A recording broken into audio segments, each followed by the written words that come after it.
encore, pourquoi le président actuel a-t-il ordonné une enquête parlementaire contre son ancien ami et allié de longue date? Oui, c'est vrai qu'un an après la passation de pouvoir entre les deux hommes, l'ancien président est convoqué aujourd'hui même à l'Assemblée nationale devant une commission d'enquête parlementaire. Alors faut-il y voir effectivement un règlement de compte politique? Bonjour François Mazel. Bonjour à tous. Merci d'être avec nous, journaliste au service Afrique de RFI. D'abord une précision, concrètement, qui est à l'origine de cette commission d'enquête? Alors ce n'est pas l'actuel chef de l'État Mohamed Razouani qui l'a demandé cette commission. C'était une revendication de l'opposition. L'opposition qui a toujours eu des relations difficiles avec Mohamed Ould Abdelaziz et qui voulait faire l'inventaire de son action. Finalement, les parlementaires de l'UPR, le parti au pouvoir, se sont associés à l'idée. Cette commission, elle a été lancée fin janvier. Elle est présidée d'ailleurs par le chef du groupe UPR à l'Assemblée, Habib Ould Dia. Depuis, les membres ont entendu un certain nombre d'anciens dignitaires, des ministres, des premiers ministres, et tous se sont défaussés en expliquant que le vrai décideur, c'était le président Abdelaziz. Alors cependant, Mamadou, vous avez raison sur un point, en quelque sorte, c'est que bien sûr cette commission, elle n'a pas pu se mettre en place et travailler sans l'assentiment de l'actuel chef de l'État.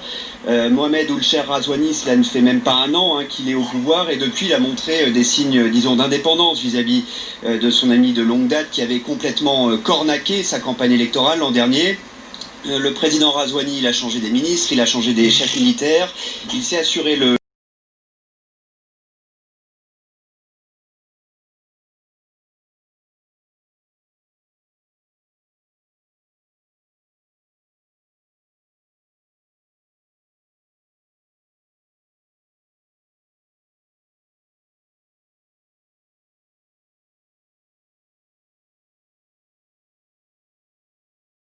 Alors on ne sait pas spécifiquement, Mamadou, ce n'est pas dit dans la lettre que le président de la commission a envoyée au président Abdelaziz. Il est écrit « Vous avez été directement et nommément cité dans des faits et actes susceptibles de porter une très grave atteinte à la Constitution et aux lois ».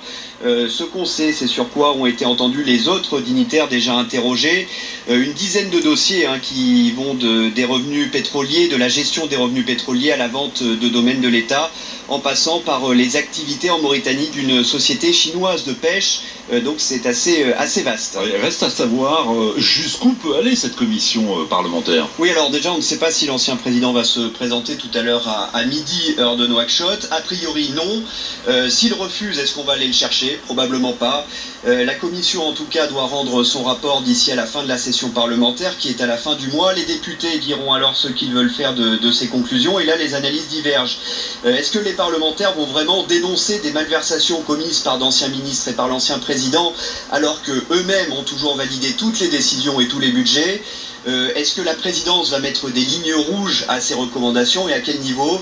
Ça pour l'instant on ne sait pas. Il y a ceux d'un côté qui estiment que faire de Mohamed Ould Abdelaziz un justiciable en le